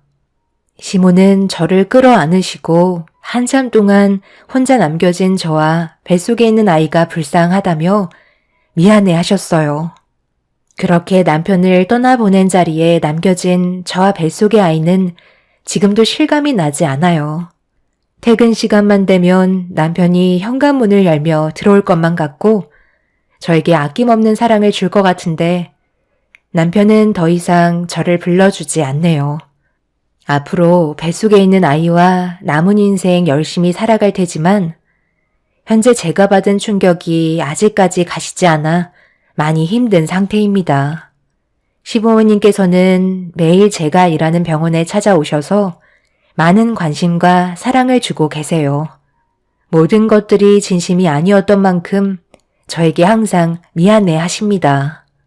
모든 걸 이해하고 있는 저는 지금 현재의 삶을 받아들이고 앞만 보며 열심히 달려가려고요. 제 삶에 여러분들의 응원이 함께 해주셨으면 좋겠어요. 새해가 밝아온 만큼 저도 그렇고 뱃속에 있는 아이도 건강했으면 좋겠습니다. 제 사연 들어주신 분들, 새해에는 언제나 좋은 일들만 가득하시길 바랍니다. 감사합니다. 안녕하세요. 저는 40대 초반 여자입니다. 얼마 전에 상상조차 하지 못했던 일들이 일어나 사연을 신청하게 되었는데요. 예비동서가 결혼을 하려고 시댁에 방문을 했을 때 저와 시모의 관계에 문제가 생겼고 그 모습을 뒤에서 전부 다 지켜보고 있었는지 결혼은 없었던 일로 하는 게 좋겠다는 말을 꺼내는 상황이 생기고 말았습니다. 그리고 또 다른 반전 상황이 시모를 당황스럽게 만들었고 시댁 집안은 순식간에 난장판이 되어버리는 충격적인 사건이 눈앞에 펼쳐지게 되었죠. 제 사연의 시작은 시모가 무릎을 다치게 되면서 혼자서 일상생활이 불가능하시게 되자 어쩔 수 없이 남편과 함께 시댁으로 들어갈 수밖에 없는 불가피한 상황에 놓였을 때부터 문제가 생겼던 것 같아요. 시댁에 들어가기 전까지는 그나마 견딜만 했었는데 어쩔 수 없이 시댁 생활을 할 수밖에 없었던 저를 잘 대해주시기는커녕 오히려 가정부보다 못한 취급으로 대하셔서 점점 더 안 좋은 분위기가 만들어지고 있었습니다. 남편과 결혼 생활한 지는 딱 10년 되었는데요. 9년을 버텨왔었는데 시댁에서의 1년은 정말 제 인생에서 최악의 시간이었을 정도로 기억하고 싶지 않았던 날들이었어요. 시모 때문에 남편과의 관계에도 문제가 생긴 만큼 시모의 이중적인 성격이 모두를 힘들게 만들었고 결국 이혼 얘기까지 나오게 되었죠. 지금 그 말을 했다고? 나한테 이혼하자는 게 말이 돼? 그냥 대충 넘어가면 되잖아. 별것도 아닌 일을 왜 크게 만들고 그래? 둘 중 하나를 선택하라는 건 너무 억지 부리는 거잖아. 나를 낳아주신 어머니를 어떻게 요양원으로 보내라는 말을 할 수가 있어? 당신이 이해 좀 해주고 좋게 넘어가면 안 되는 거야? 내가 지금 어떤 상황이었는지 전부 다 설명해 줬잖아. 어머님이 계단에다가 무슨 짓까지 저지르셨는데 나 여기 들어온 이유가 몸이 불편하신 어머님 보살펴 드리려고 온 거지. 저 세상 떠나려고 온 거 아니거든? 어떻게 계단에 기름을 뿌릴 생각까지 하실 수가 있어? 나 이제 그만할래. 이러다 나중에 우리 딸 나연이까지 위험해질 수 있다고. 내가 먼저 발견했으니까 아무 사건 없이 끝날 수 있었던 거지. 만약 나연이가 받기라도 했어봐. 정말 큰일 날 뻔했다고. 엄마가 실수로 부은 거라잖아. 당신 요즘에 왜 이렇게 예민한 거야? 좋게 넘어갈 수 있는 상황들을 왜 계속 악화시키는 건데? 누구나 실수는 할 수 있는 거라고. 어떻게 저걸 실수라고 할 수 있어? 아무리 당신 엄마라고 해도 생각 좀 하고 편을 들지 그래? 어머님이 실수로 기름을 쏟으실 이유가 뭐가 있어? 식용유가 왜 필요하셨는지 여쭤보기라도 했어? 아무 말도 못 하시잖아. 내가 밟으려다 발견해서 미끄러지지 않았던 거지? 만약 밟았다면 나는 지금 내진탕으로 이 세상 사람이 아니었을 거라고.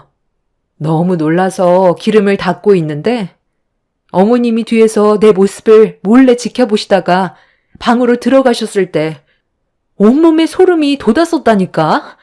나는 무릎을 다친 환자를 돌보기 위해 온 거지. 내 목숨을 잃으려고 어머님 댁에 온 게 아니야. 편들 걸 편들어. 나는 분명히 얘기했어. 당장 집으로 돌아가지 않으면 당신과도 끝이야. 내가 하는 말 진지하게 받아들이는 게 좋을 거야. 오죽했으면 이혼하자는 말까지 나왔겠냐고. 남편은 흥분한 저를 진정시키기 위해 노력했지만 날이 가면 갈수록 점점 심해지는 시모의 충격적인 행동들이 더는 한 공간에 있고 싶지 않게 만들었어요. 자기 엄마라고 감싸기만 하려는 남편의 모습에 정 떨어져 버린 저는 더 이상 시댁에 있고 싶지 않아 짐을 챙긴 뒤 나갈 준비를 하려는데 저를 계속해서 말리려는 남편과 실랑이가 벌어지자 시모가 방문을 열고 밖으로 나오셨어요. 그리곤 저를 보며 가까이 다가오시더니 갑자기 눈물을 흘리셨습니다. 내가 미안하다. 하필 계단에다가 식용유를 부어서 오해가 생긴 것 같은데 나는 정말 네가 생각하는 그런 짓을 저지르려 했던 게 아니다. 너 도움 없이는 움직이는 것조차 힘든데 어떻게 그런 행동을 저지를 생각을 하겠니? 요즘 많이 피곤해 하는 것 같던데. 그래서 예민해진 거 아니니? 오늘은 늦었으니까 내일 다시 얘기하면 어떻겠니? 이대로 나가버리면 더 안 좋은 상황으로 이어질 뿐이라고. 그러니까 일단 흥분 좀 가라앉히고 차분히 풀어나가도록 하자. 연기 그만하시고 그냥 하던 대로 하세요. 왜 이 사람 있었을 때만 약한 척 하시는 거예요? 저와 단둘이 있었을 때 모습을 보여주시라니까요? 당신 그만 좀 하지 못해? 우리 엄마가 먼저 손을 내미셨으면 당신도 멈출 줄 알아야지. 왜 더 악화시키려는 건데? 일단 들어와서 얘기하자니까. 하마터면 제가 세상을 떠날 뻔 했는데도 팔은 안으로 굽는다고 남편의 행동에 너무 큰 실망을 하게 되었죠. 그래서 저를 붙잡고 있는 남편을 뿌리친 뒤 밖으로 나가려는데 목소리를 높인 남편의 한마디에 저는 걸음을 멈췄고 아무것도 할 수 없다는 현실에 결국 그 자리에 주저앉아 눈물을 흘릴 수밖에 없었습니다. 남편은 제 딸이 이혼하는 걸 원하겠냐고 아이에게 감당할 수 없는 고통을 주지 말라며 아무것도 하지 못하게 만들었어요. 단호하게 결정하지 못한 저는 눈물을 흘리면서 방으로 다시 돌아와 버렸고 남편도 뒤따라 방으로 들어오더니 한숨을 내쉬며 앞으로 자기가 좀 더 신경 쓰겠다고 먼저 대화를 시작했어요. 우리 엄마가 당신이 잘못되길 바라고 그런 행동을 하셨겠어? 당신 없으면 아무것도 못하시는 거 잘 알잖아. 이번 일은 서로의 오해에서 시작된 거니까 최대한 좋게 풀고 끝내는 걸로 하자. 우리가 이혼하면 제일 큰 피해를 보는 게 누군지 잘 알잖아. 나연이한테 상처 줄 생각하지 말고 조용히 넘어가자고. 당신은 끝까지 내 생각은 전혀 해주지 않는 거지? 내가 지금 정신적으로 얼마나 힘든 줄 알아? 말을 안 해서 그렇지. 어머님이랑 단둘이 있을 때 완전 딴 사람처럼 행동하신다고. 그런 모습을 볼 때마다 적응이 되지 않는단 말이야. 나 정말 많이 지쳐 있어. 모든 걸 내려놓고 싶을 정도야. 그러니까 당신도 고집 부리지 말고 어머님 그만 요양원에 모시는 거 생각해봐. 우리가 이혼하는 걸 원하지 않고 나연이한테 상처를 주고 싶지 않다면 진지하게 생각하는 게 좋을 거야. 나도 오래 기다려주지는 못해.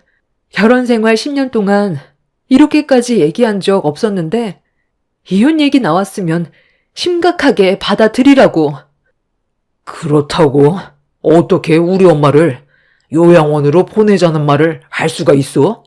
당신이 집안의 장남과 결혼을 했으면 이 정도는 감수해야 되는 거 아니야? 어찌됐든 이혼은 절대 안 되고 엄마한테도 내가 최대한 좋게 얘기해서 앞으로는 이런 일 없게 만들 테니까 이제 그만 화 풀고 거실로 좀 나와봐. 엄마가 할 말이 있으시대. 시모가 겨울에 미끄러지셨는데 그때 무릎을 다치셔서 거동이 불편하시다며 제대로 걷지를 못하셨어요. 그래서 휠체어에만 앉아 계시다 보니까 집안에서 할 수 있는 일들에 제약이 많았었죠. 이런 상황이다 보니 집안의 며느리라곤 저 하나뿐이라 어쩔 수 없이 제가 시모를 도와드릴 수밖에 없었습니다. 시모와의 사이가 좋지 않았어도 어쩔 수 없이 옆에서 많은 것들을 도와드렸었는데 항상 돌아오는 건 모진 말들 뿐이었고 저에게 스트레스를 지속적으로 주시다 보니 한계치에 다다르게 되었던 거죠. 누가 봐도 시모가 계단에 기름칠을 했던 건 저를 해하려는 행동이 확실한데 인정을 하지 않는 모습에 많이 화가 났고 저도 더 이상은 시모에게 잘해드릴 필요가 없다는 생각을 가질 수밖에 없었습니다. 시모가 저에게 할 말이 있다고 밖으로 부르신 이유는 도련님한테 여자가 생겼는지 결혼 문제로 시댁에 오겠다는 말이었어요. 그런데 도련님과 결혼하겠다는 여자가 능력이 상당히 좋은지 흥분을 하면서 설명을 해 주셨어요. 우리 막내가 이번에 정말 괜찮은 며느리감을 데려온다더라. 월 수입이 3억이나 된다고 하던데 그 말을 들었을 때 내 귀를 의심했다니까. 사업을 한다지만 한 달에 3억이면 엄청 성공한 거잖아. 그러니 무조건 결혼을 성사시켜야 되겠지? 이번 주말에 인사 온다고 했으니까 그 전에 네가 할 일이 상당히 많을 거다. 내가 무릎이 이 모양이니 어쩌겠니? 대신 고생 좀 해줘야지. 집안 청소부터 시작해서 음식 준비까지 전부 다 해줄 수 있는 거지? 네? 저 혼자서요? 이번 주 주말이면 이제 이틀 남았는데요. 저는 어머님 살펴드리는 것도 벅찬 상황이에요. 음식 만들 시간이 없을 것 같은데 차라리 식사는 나가서 먹는 게 좋지 않겠어요? 저 혼자 모든 걸 감당할 수는 없죠. 이 사람도 새벽같이 출근해서 집에 늦게 오고 중간에 나연이도 학교 끝나면 데리러 가야 하는데 차라리 밖에서 만나던지 아니면 음식을 주문하는 게 좋을 것 같아요. 집안 사정을 미리 얘기하면 충분히 이해해주지 않겠어요? 그냥 손님도 아니고 우리 막내 아들이 결혼하겠다고 데려오는 여자인데 어떻게 음식을 주문할 생각을 하니? 정성이 들어가야 결혼까지 성사시킬 수 있는 거지. 그래, 당신이 좀 힘들겠지만 그래도 신경 좀 써줘. 내 동생이 나이도 있는데 이번에 결혼 놓치면 너 언제 결혼하겠다는 말이 나오게 될지 모르잖아. 너는 그거 한번 희생하는 거 가지고 꼭 속 좁게 말을 하면 마음이 편하니? 어차피 하게 될 거 몇 번 더 움직이면 되는 건데 그렇게 도와주기가 싫은 거야? 제가 하는 말은 그게 아니잖아요. 저 혼자 많은 것들을 감당하기가 힘드니까 그래서 다른 방법을 생각해서 말씀드린 건데 그걸 속 좁다고 말씀하시면 저야말로 서운하죠. 아니면 당신도 그날만큼은 일찍 좀 퇴근해서 집에 들어오던지 힘으로 하는 건 당신이 좀 해주면 수월하게 끝날 수 있잖아. 예, 그래도 우리 집안의 가장인데 가사를 시키는 건 아니지. 밖에서 힘들게 일하고 들어왔는데 집안일까지 어떻게 시키니? 그냥 내가 하마. 아유, 제대로 걷지도 못하시면서 뭘 하시겠다는 거예요? 그냥 당신이 며칠만 좀 희생해주면 안 돼? 그게 그렇게 힘든 거야? 사지도 멀쩡하면서 왜 이렇게 움직이기를 싫어해? 그러니까 살이 찌는 거지. 내가 그동안 말을 안 했는데 당신 보면 엄청 게으른 것 같아. 얼마나 힘든 일 한다고? 그거 움직이기 싫어서 다리가 안 좋은 우리 엄마를 휠체어에 끌고 다니면서 일을 하시게 만들어? 힘들게 밖에서 일하고 들어온 나한테까지 일을 시켜야 마음이 편하겠어? 이게 지금 심각하게 대화할 거리라고 생각해? 이왕 하는 거 좋게 해주면 얼마나 좋아? 이럴 때마다 나도 당신이랑 결혼한 걸 정말 후회하게 된다. 남편은 화가 머리끝까지 올라왔는지 방문을 쾅 닫고 들어가 버렸어요. 시모도 저를 무서울 정도로 노려보신 뒤 방으로 들어가셨습니다. 하루하루가 정말 답답함의 연속이었죠. 저 혼자 하기에는 일손이 부족하니까 도와달라고 했던 것뿐인데 돌아오는 건 욕밖에 없었고 제가 왜 이런 대우를 받으면서 살아야 하는지 도저히 이해할 수가 없었어요. 이럴 때마다 저도 점점 한계에 도달하게 되었고 남편과 부부 관계를 더 이상 이어나갈 자신이 없어졌습니다. 그날 결국 저희 부부는 각방을 사용했고 집안에는 냉기가 흐르게 되었죠. 새벽에 남편이 출근하는 소리가 제 귓가에 들려왔지만 나가지 않았어요. 평소 같았으면 아침까지 챙겨준 뒤 보냈을 텐데 전날에 그 난리가 난 이후 좋지 않은 감정에서 남편의 얼굴을 보고 싶지 않았습니다. 그렇게 남편이 출근한 뒤 제 딸도 학교를 가야 돼서 이것저것 챙겨 밥 한 숟갈 떠먹이고 학교에 바래다 줬어요. 오는 길에 식재료를 미리 사놓는 게 좋을 것 같아 장을 본 뒤에 다시 시댁으로 들어왔습니다. 5년 전까지만 해도 시부가 계셨지만 암으로 세상을 떠나시는 바람에 시모가 혼자가 되어버리셔서 항상 외로워하셨는데 그런 스트레스가 저한테 오는 건지 매번 힘들게 했지만 그래도 항상 다음 날이면 웃으려고 노력을 많이 했었어요. 매일같이 인상 쓰면서 하루를 보내고 싶지 않았었죠. 하지만 저 혼자 노력한다고 해서 달라지는 건 아무것도 없더군요. 시댁에 살면서부턴 제 얼굴에 웃음기는 사라졌고 항상 인상만 쓰고 있는 모습이었습니다. 그날도 아침에 장을 보고 들어갔을 때 시모와 얼굴을 마주쳤는데도 웃음이 나오지 않았어요.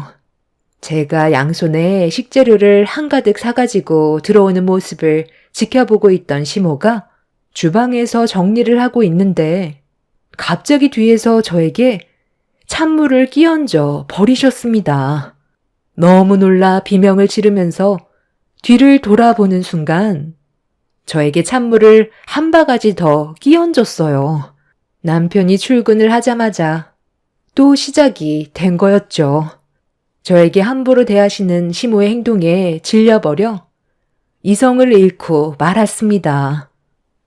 너, 내가 어제 얼마나 참고 있었는지 알지? 내 아들한테 안 좋은 모습 보여주고 싶지 않아서 속에서 끓어오르는 거, 억누르고 있었던 거 알고 있지? 당연히 알고 있었죠. 그이가 하는 일이 건축 현장 일이다 보니까 집안일에 신경 쓰다가 큰 사고라도 날까봐 참고 계셨던 거 저도 잘 알고 있었어요. 시작은 어머님이 먼저 하셨잖아요. 이제 좀 솔직해지시죠? 어제 왜 계단에 기름칠을 하신 거예요? 제가 정말 미끄러져서 사고라도 나길 바라셨어요? 그건 실수였다니까. 식용유가 필요했는데 하필 계단에서 엎질러진 것 뿐이야. 내가 너를 헤아려 들었겠니? 그런 생각을 하는 거 보면 찔리는 거라도 있나 봐.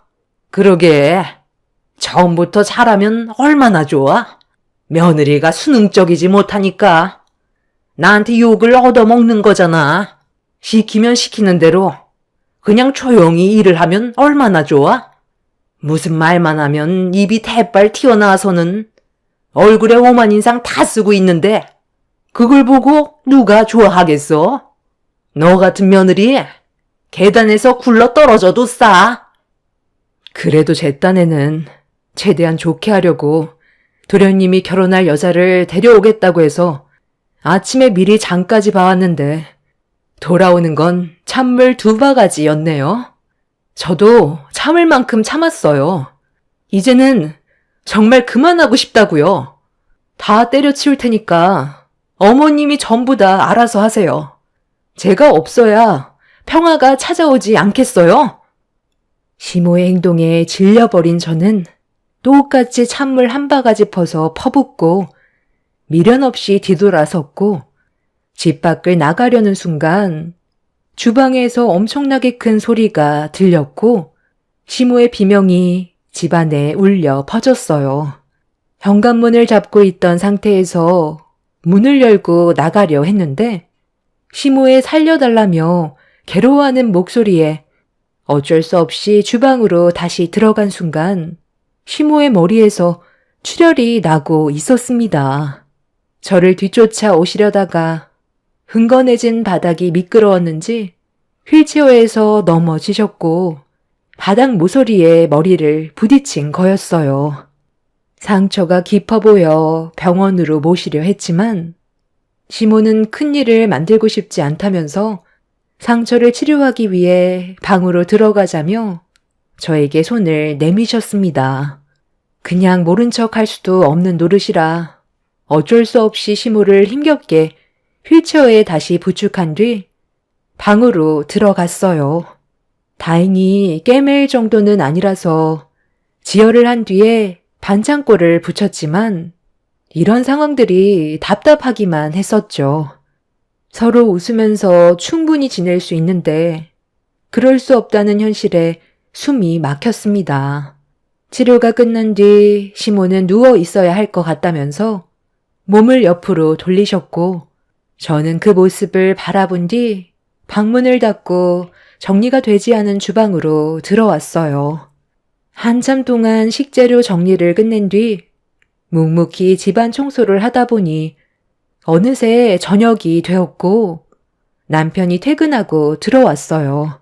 집안이 조용하자 뭔가 이상하다고 느낀 남편이 별일 없었냐고 물어보길래 좀 전의 상황을 설명했고 제 말을 듣자마자 노발대발하면서 되려 저에게 화를 냈습니다. 어떤 일이 있었는지 하나도 빠짐없이 충분히 설명을 했는데도 남편은 저에게 목소리를 높였어요. 그래서 당신이 잘했다는 거야?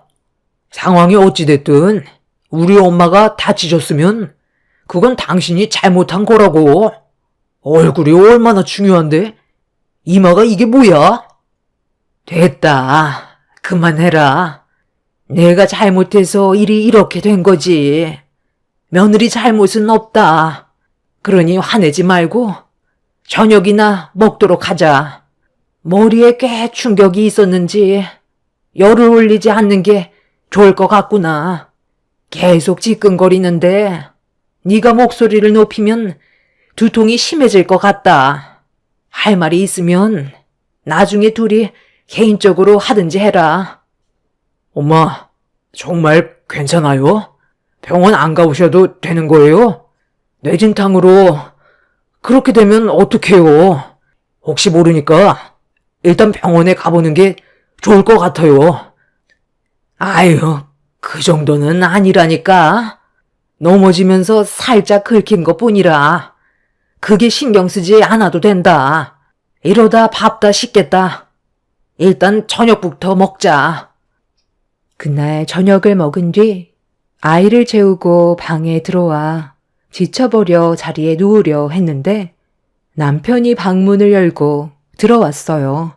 그리곤 저에게 삿대질을 하면서 시모의 이마에 상처를 냈다고 또다시 열을 올렸어요. 상대하고 싶지 않아 무시하고 있었는데 남편이 저를 돌려 세우더니 제 뺨에 손을 올리려는 신용을 하고 있었습니다. 그런 모습에 너무 놀란 저는 눈시울이 붉어졌고 지칠 대로 지쳐버린 상태라 더는 남편과 함께 살고 싶지 않았습니다. 제 입에서는 끝내 이혼 얘기가 나왔고 조만간 돌아오는 월요일 이혼 서류를 작성하러 가자는 말을 꺼냈어요. 남편은 비웃으면서 또다시 아이가 아파하는 모습을 보고 싶냐고 제 마음을 헤아려 주려 하지 않길래 묵묵히 짐을 챙겼어요. 아이가 푹 자고 있어서 다음날 친정으로 갈 생각을 가지고 있었습니다. 그렇게 남편과 안 좋은 상황에서 이혼의 문턱까지 오게 됐지만 제가 살기 위해서는 이 방법이 최선인 것 같았어요. 그날 하루 종일 밤을 꼴딱 새우면서 고민을 해봤지만 이혼만이 답이었고 동이 트자마자 아이를 데리고 친정으로 가기 위해 준비를 하고 있었습니다. 그렇게 집 밖을 나가려는 순간 남편이 제 손을 잡고 있던 아이를 빼서 품에 안더니 어디를 가냐고 화를 냈어요.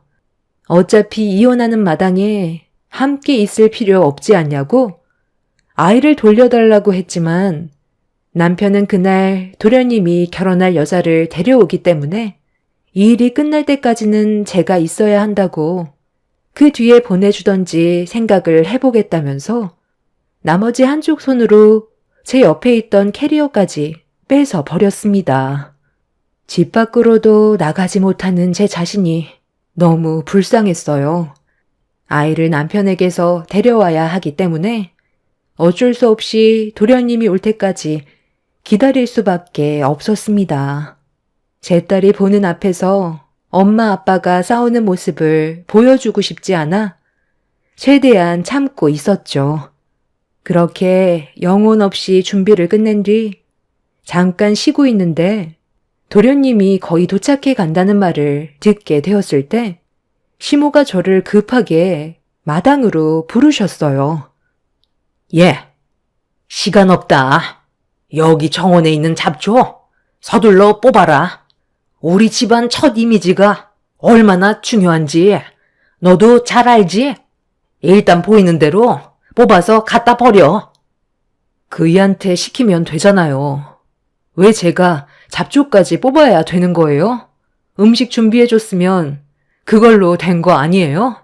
그이 불러서 잡초 뽑으세요. 그냥 시키면 시키는 대로 하면 안 되는 거니? 우리 집안 첫인상은 너 때문에 글렀어. 오늘 같은 날 굳이 얼굴 붉힐 필요 없는데 왜 이렇게 속 터지게 만드는 거야? 저를 탓하지 말고 거실에 앉아서 TV 보고 있는 어머님 아들을 탓하세요. 저는 할 만큼 했으니 더 이상 움직이지 않을 거예요. 이제 나연이 데리고 가볼게요. 제가 집 안으로 들어가려 하자 시모는 바닥에 있던 장대를 들어 제 등을 후려 치셨어요. 그 순간 너무 놀라 바닥에 넘어지게 되었고 시모는 흥분을 가라앉히지 못한 채 긴 장대를 들어 사정없이 저에게 휘둘렀고 저는 비명을 지르면서 그만하시라고 소리를 질렀지만 시모는 저 때문에 집안 첫인상을 말아먹었다면서 더욱더 난리를 치셨습니다. 그런데 이런 상황을 때마침 시댁에 들어오던 도련님이 목격하게 되었고 급하게 달려와 시모의 장대를 빼서 던져버렸어요. 도련님이 너무 일찍 왔다고 생각했는지 시모는 당황한 얼굴로 도련님을 쳐다보고 있었는데 그 뒤를 따라 들어오던 한 여자가 저를 일으켜 세웠습니다. 그런데 그 여자의 얼굴을 보는 순간 너무 놀라 입을 다물지 못했어요. 제 두 눈을 의심했고 다시 만난 인연에 눈물이 왈칵 쏟아져 버렸습니다. 괜찮으세요? 왜 이런 눈추한 곳에 계세요? 이런 대우를 받으면서 살고 계셨던 거예요? 그동안 소식이 궁금했었는데 여기서 만나게 될 줄 꿈에도 몰랐어요.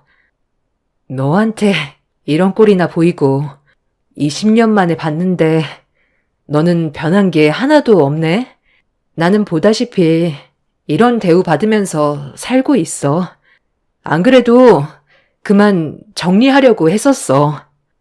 어떤 상황인지는 정확히 모르지만 아무리 그래도 장대로 사람을 내려치는 게 어디 있어요? 이건 사람이 할 짓이 못 된다고요. 강우 씨, 어머님이 이런 분이셨어? 나도 처음 목격해서 지금 많이 당황스러워.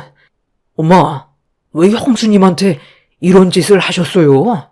거의 다 도착했다고 말씀드렸잖아요. 그럼 더욱더 조심하셨어야죠.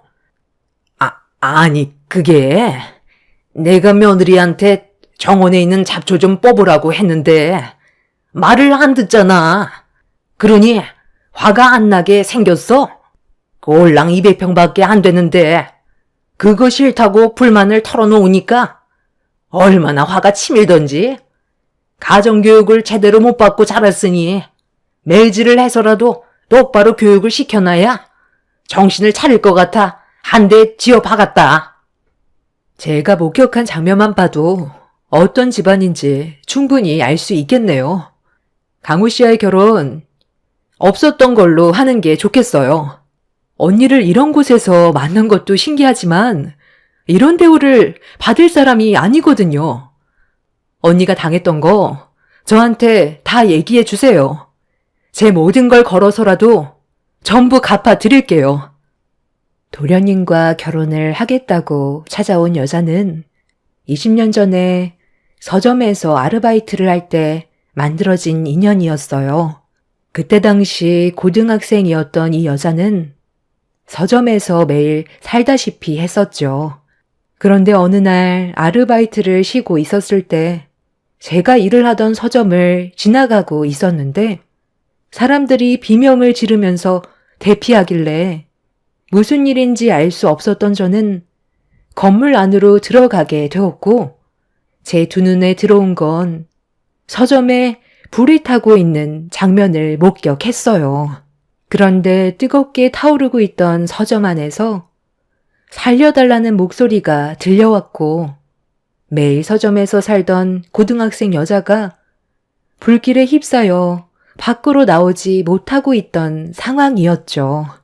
저는 그때 당시 한 사람을 살려야겠다는 마음 하나로 화장실에서 온몸에 물을 적신 뒤 그 학생을 데리고 밖으로 나와 힘들게 구출에 성공을 했지만 그 학생의 얼굴에는 평생 씻을 수 없는 상처가 남고 말았습니다.